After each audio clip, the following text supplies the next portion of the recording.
Semmonen helmi löytyi tuolta alennusraadista.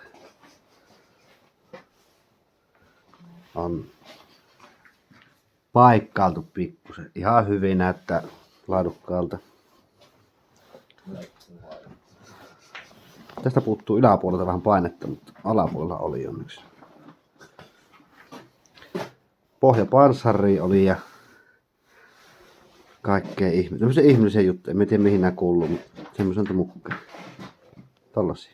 Kertokaa miten vittu tämä on mahdollista. Tää on ihan soira.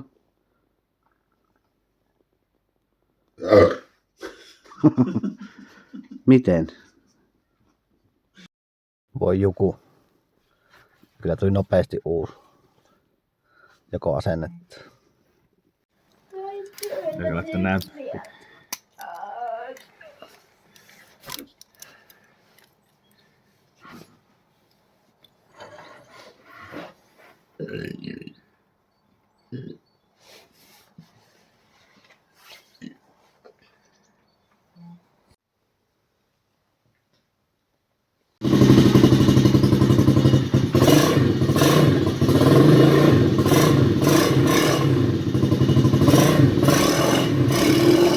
Nythän se olisi läjässä.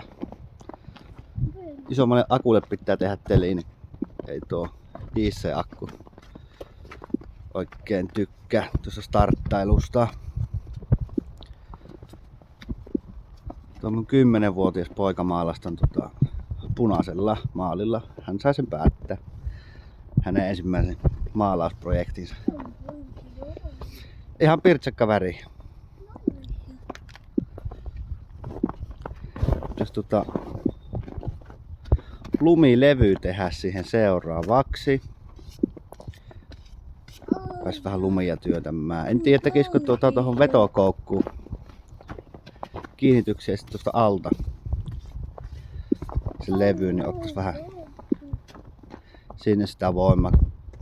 On aika rihveli tää keula tässä. Tää kyllä voisi pikkuvinsin laittaa. No sillä voisi jättää sitä. En ehkä lähtisi sitä keulaa särkemään sen takia, että aika helppoa se laittaa tuosta pitkällä rautaputkella vaan.